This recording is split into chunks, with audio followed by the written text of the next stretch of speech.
Olá, seja bem-vindo, seja bem-vinda para mais um culto de vídeo da Paróquia de Nova Petrópolis. É bom ter você conosco em mais um momento de celebração e de culto que nós realizamos em nome do Trino Deus, que é Pai, o nosso Criador, em nome do Filho Jesus Cristo, nosso Salvador, e em nome do Espírito Santo, o Santificador. Amém. O apóstolo Paulo nos diz em Filipenses 4, versículo 4: Alegrai-vos sempre no Senhor. Outra vez digo, alegrai-vos. Como está o teu nível de alegria, de satisfação, de gratidão? Com certeza temos muitos motivos de preocupação também. Motivos de sofrimento e de tristeza. Mas o que a palavra de Deus nos diz é que a nossa alegria não depende das circunstâncias, do nosso bom humor ou de coisas legais que nos acontecem. A nossa alegria acontece por causa de Cristo Jesus. Sim, unidos com Ele. Ele vivendo em nós nos dá motivo de alegria e de felicidade. Vamos orar? Amado e bondoso Deus, muito obrigado por tua presença entre nós, porque tens nos protegido, tens nos abençoado e nos convidas a sermos pessoas alegres, sim, a sermos pessoas felizes por causa daquilo que tu fazes por nós. Nossa alegria não está nas circunstâncias, mas está na pessoa de Cristo. E assim, que também este momento seja alegre, que seja de reflexão, que seja de aprendizado na tua boa palavra. Abençoa a nós que falamos deste lado, abençoa a todos que nos assistem. Abre nosso coração para ouvir, silenciar, nos acalmar, mas também praticar a tua palavra. Em nome de Cristo nós oramos. Amém.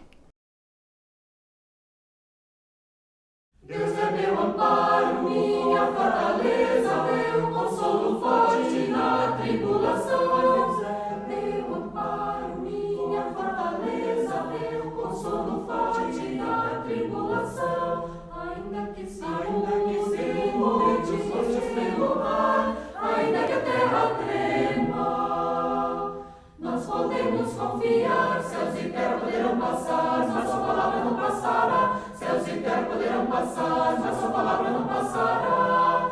Não, não, não passará. Não, não, não passará. Deus é meu amparo, minha fortaleza, meu consolo forte na tribulação. Deus é meu amparo, minha fortaleza, meu consolo forte na tribulação. Ainda que se montes fortes pelo mar, ainda que a terra trema, nós podemos confiar. Céus e terra poderão passar, mas sua palavra não passará. Céus e terra poderão passar, mas sua palavra não passará. Não, não, não passará. Não, não, não passará.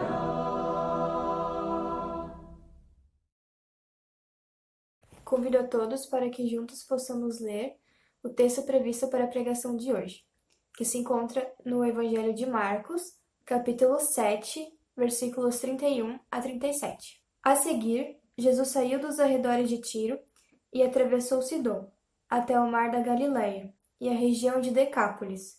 Ali, algumas pessoas lhe trouxeram um homem que era surdo e mal podia falar, suplicando que lhe impusesse as mãos.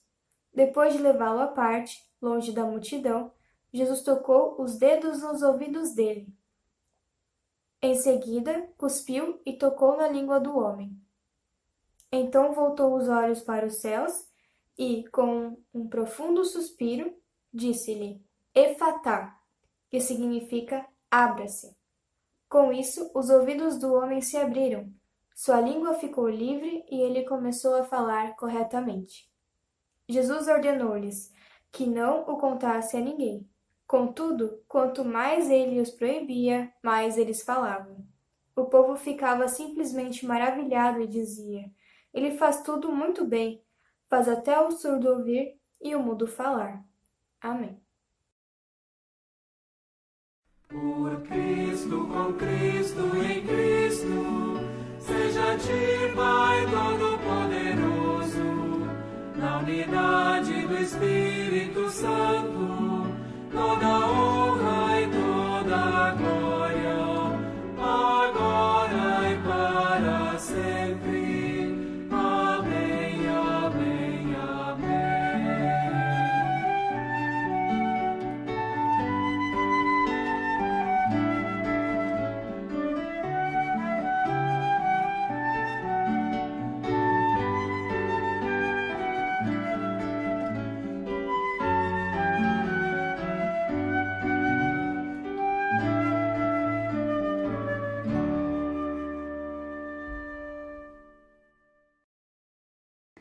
Que a graça e a paz de Cristo estejam conosco enquanto ouvimos e meditamos em suas palavras. Como vimos, a pregação de hoje está baseada no Evangelho de Marcos, capítulo 7, versículos 31 a 37. Começo a minha reflexão com a seguinte pergunta: você acredita em Deus? Você crê em Jesus? Como assim? Você deve estar pensando. Claro que creio, afinal de contas estou assistindo a uma pregação, não é mesmo? Mas você acredita ao ponto de levar também outras pessoas até Jesus? Jesus é tão importante para ti que te esforças ao máximo para levar mais e mais pessoas até Ele? O texto da nossa pregação faz questão de mostrar que Jesus estava fora do território judaico. Jesus estava em terras pagãs, habitadas por pessoas que tinham outros deuses, outros ídolos, não eram adoradores do Deus de Abraão, Isaque e Jacó, o único e verdadeiro Deus a quem nós também servimos. E mesmo assim, as pessoas daquela região ficam sabendo da presença de Jesus, do seu poder, dos milagres que ele realizava, e um grupo de pessoas se reúne e leva um amigo especial que era surdo e também tinha dificuldade de fala até Jesus. Hoje em dia, a vida das pessoas com necessidades especiais ainda é cheia de desafios. Ainda são grandes as dificuldades enfrentadas por essas pessoas. Mas para a época era ainda mais complicado, pois existiam muitos estigmas, e especialmente o estigma religioso. As pessoas pensavam que a condição especial era fruto de algum pecado cometido, tanto pela pessoa ou pelos pais, pelos avós. Acreditava-se que a condição era fruto de pecados, talvez que até a própria pessoa tivesse cometido no ventre da sua mãe. Então, além da pessoa ter de lidar com a condição especial, elas ainda lidavam com os comentários das pessoas e com o desprezo da sociedade. Geralmente as pessoas nessas condições viviam em situação de mendicância, viviam como pedintes, eram sustentadas por esmolas que recebiam das outras pessoas. Mas o nosso texto fala de um homem surdo com dificuldade de fala. E esse homem recebe a melhor das ajudas. Um grupo de pessoas se reúne e o leva até Jesus. Diz o versículo 32, algumas pessoas lhe trouxeram um homem que era surdo e mal podia falar, suplicando que lhe impusesse as mãos. O homem, por si só, talvez pela condição que tinha, não tivesse ouvido falar e talvez não conseguisse ir falar com Jesus. Mas os seus amigos assumem o papel de, quem sabe, falar de Jesus para ele e também de falarem por ele com Jesus. E aquelas pessoas levam o amigo até Jesus e lhe pedem que imponha as mãos sobre o homem a fim de que ele seja curado. E quando o grupo de pessoas chega até Jesus, ele recebe a todos com carinho, com atenção. Jesus leva o homem para um lugar à parte, como vemos no versículo 33. Ele leva o homem para longe do agito, para longe da multidão e vai tratá-lo a sós. Diferente de como acontece em muitos dos nossos cultos midiáticos, dos cultos da televisão, não é mesmo? Nesses cultos vemos que essas pessoas são levadas ao palco, ganham o microfone, os holofotes. Mas Jesus tira esse homem diante dos olhos da multidão e o leva para um lugar onde ele poderia dar bastante atenção.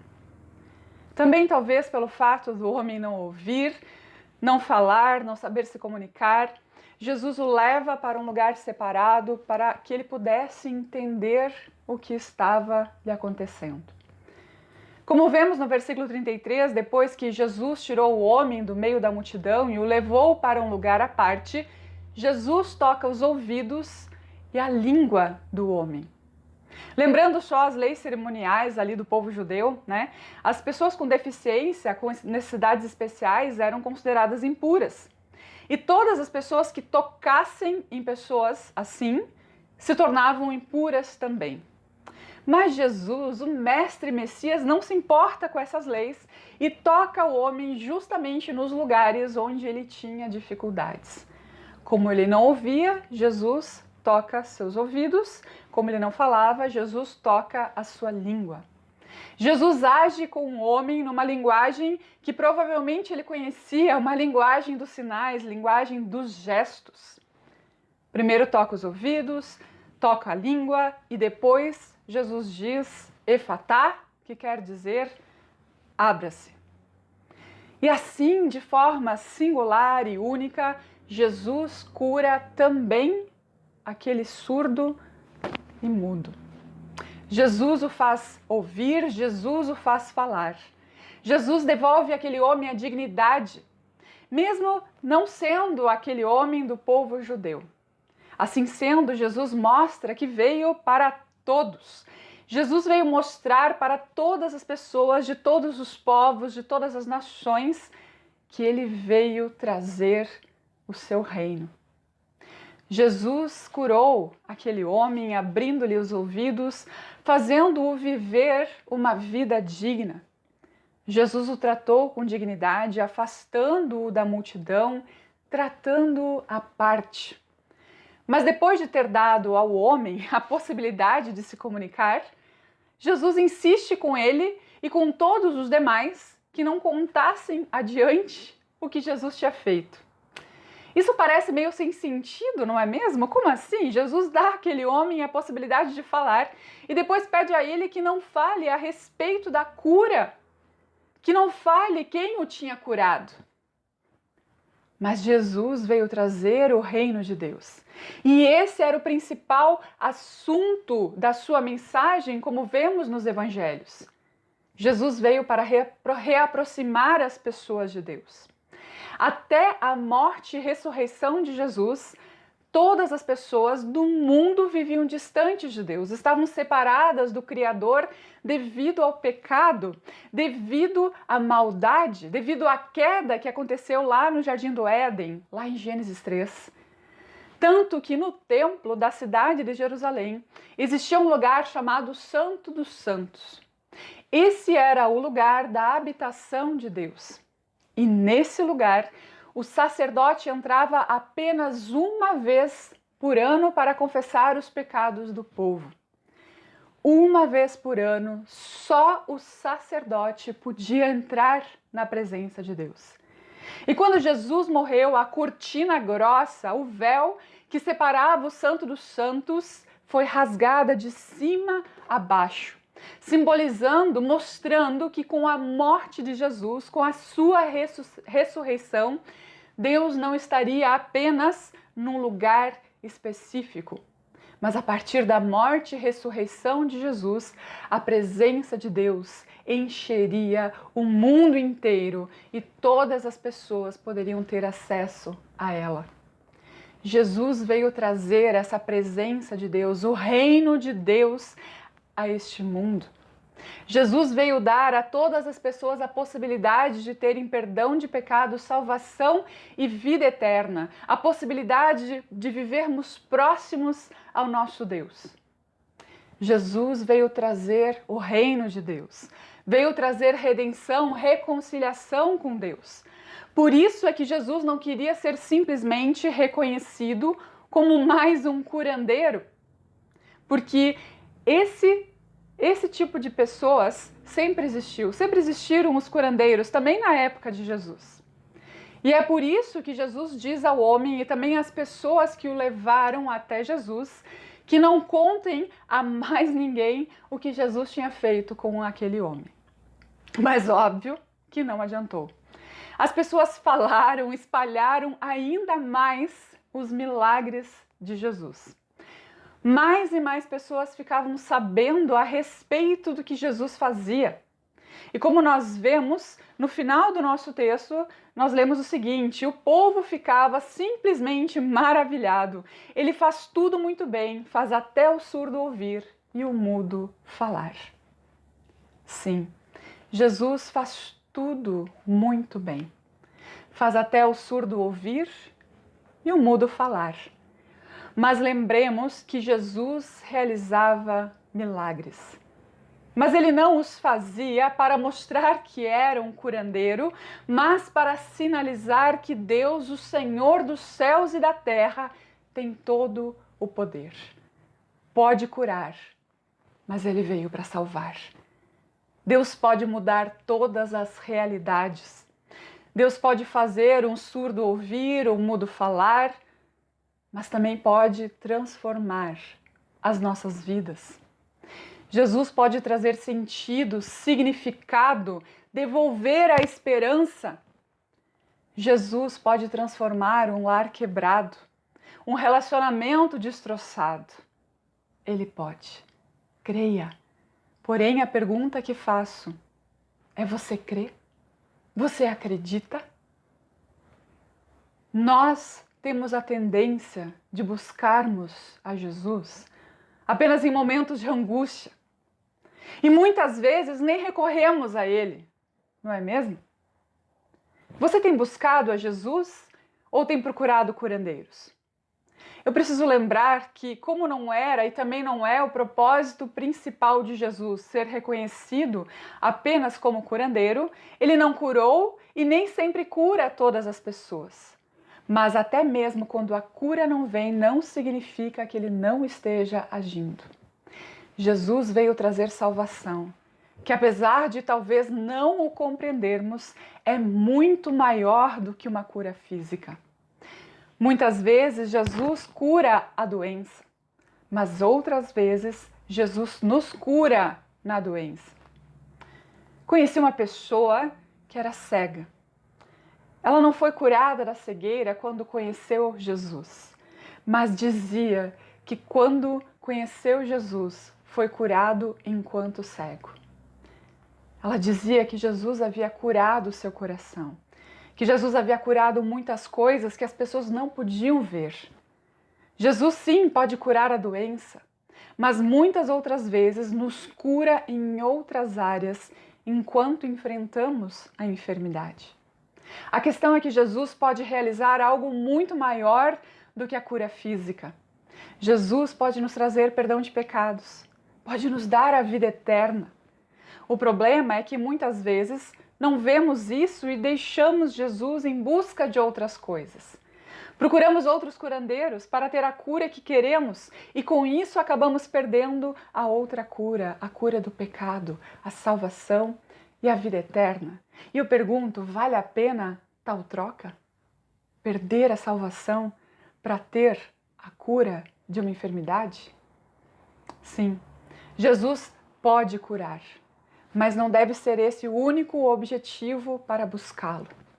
Jesus nos quer por inteiro, quer transformar toda a nossa vida. Por vezes e de algumas enfermidades, Ele vai nos curar. Mas a grande questão é que Ele vai tratando o nosso coração, vai tratando a nossa vida, vai transformando a nossa existência. Por isso, mais uma vez eu te pergunto, você crê em Jesus? Você crê que Ele pode? Que Ele é o bastante? Que a maior cura é a libertação do pecado, da morte eterna e do inferno? Você crê ao ponto de permanecer com Ele, mesmo quando a cura ou quando as outras coisas que você deseja não acontecem? Você crê ao ponto de também levar outras pessoas até Ele? Quais são as áreas da tua vida que precisam ser também curadas por Jesus? Jesus curou aquele homem. Ele saiu da presença de Jesus transformado. Talvez os nossos olhos precisam ser abertos para vermos, quem sabe, o tanto de bênçãos que Ele derrama sobre nós todos os dias. Talvez Jesus precise abrir o nosso coração para que possamos perceber o maravilhoso e incrível amor que Ele tem por nós. Que Deus nos abençoe, que Ele nos ajude a crer e que, crendo, levemos muitas pessoas até Ele. Amém. Convido a comunidade para fazermos a oração final. Querido Deus, muito obrigado por mais um momento de culto que podemos celebrar juntos em comunidade, Senhor. Obrigado por mais essa oportunidade de ouvir a Tua palavra e meditar nela, Senhor. Senhor, Tu sabes o quanto nós precisamos de Ti em nossas vidas, Senhor, o quanto nós precisamos do Teu auxílio, da Tua presença. Senhor, dá com que nós não busquemos a Ti somente quando precisamos de alguma coisa, Senhor. Quando precisamos de cura, quando precisamos de ajuda, Senhor. Mas permita, Senhor, que nós busquemos a Ti sempre com o coração grato, sabendo que o Senhor é o nosso Redentor e o nosso Salvador, Senhor. Esteja sempre conosco, nos acompanhando, nos guiando pelos Teus caminhos e nos dando a Tua paz. Também o que mais temos em nosso coração, colocamos nas palavras que o Teu próprio Filho Jesus nos ensinou, dizendo juntos: Pai nosso que estás nos céus, santificado seja o Teu nome. Venha o Teu reino. Seja feita a Tua vontade, assim na terra como no céu. O pão nosso de cada dia nos dá hoje, e perdoa-nos as nossas dívidas, assim como nós também perdoamos aos nossos devedores. E não nos deixes cair em tentação, mas livra-nos do mal, pois Teu é o reino, o poder e a glória para sempre. Amém. O Senhor te abençoe e te guarde. O Senhor faça resplandecer o rosto sobre ti e tenha misericórdia de ti. O Senhor sobre ti levante a sua face e te dê a paz. Vamos na paz do Senhor e sirvamos a Ele com alegria.